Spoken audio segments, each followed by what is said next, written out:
प्रयागराज श्री गीता ज्ञान योग संस्था वाराणसी द्वारा माघ मेला सेक्टर नंबर 6 संगम लोलर मार्ग स्थित शिविर में 3 बटकों का वैदिक मंत्रों से उपनयन संस्कार कराया गया। इस अवसर पर शिविर व्यवस्थापक आचार्य संजय पांडे महाराज ने बताया कि इसीलिए 5 वर्षों से शिविर चला रहे हैं। पूरे माघ मास तक श्रीमद् भागवत सप्ताह ज्ञान यज्ञ, प्रतिदिन भंडारा एवं वैदिक मंत्रों से भगवान का पूजन, रुद्राभिषेक, श्री हनुमान चालीसा पाठ, सुंदर कांड का आयोजन कराया गया। शुक्रवार को अंतिम दिन बटकों का उपनयन संस्कार के साथ साधु संतों का विशाल भंडारा कराया गया। उन्होंने बताया कि संस्था का उद्देश्य सनातन धर्म की रक्षा एवं जागृति की संस्था का मूल उद्देश्य यही है। भगवान के दिए हुए गीता ज्ञान का अभी जन्म में प्रचार प्रसार करना और मनुष्य अपने संस्कारों को ना भूले, इस पर भी शिविर के द्वारा बताया जाता है।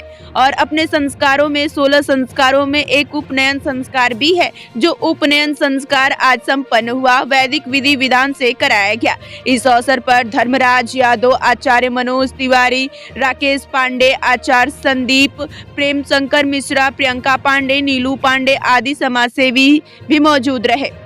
में उपनयन संस्कार हैं, क्योंकि आज उपनयन संस्कार हुआ।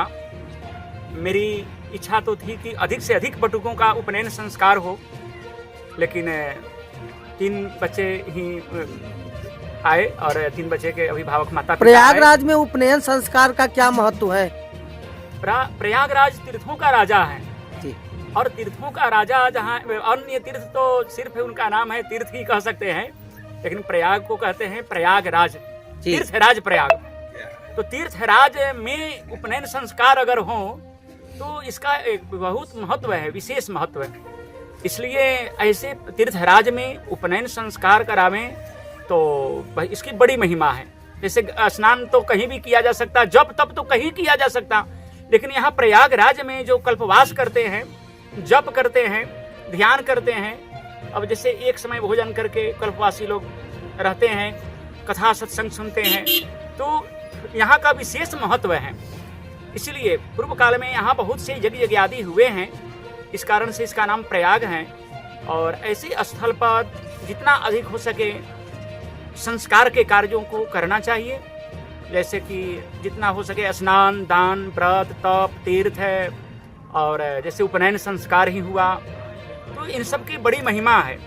और हम लोगों महाराज जी, पूरे भारतवर्ष में क्या जाए ब्राह्मण समाज की, तो कुछ ऐसे होते हैं कि जिनका उपनयन संस्कार ही नहीं होता, और बेचारे कुछ गरीब तबके होते हैं जो नहीं करा पाते हैं, शादी विवाह में अड़चन आ जाता है, तो उनके लिए क्या आपकी संस्था कर रही है? जी, उनके लिए यही कि उपनयन संस्कार तो सबका होना चाहिए जी। उपनयन संस्कार द्विजाति मात्र का, ब्राह्मण, क्षत्रिय और वैश्य का होना चाहिए, और स्त्रियों के लिए ही निषेध किया गया है। और जैसे कि आपने कहा कि उपनयन संस्कार अपने कभी भी, हम हिंदुओं को, सनातन धर्मावलंबियों को अपने संस्कारों को कभी भूलना नहीं।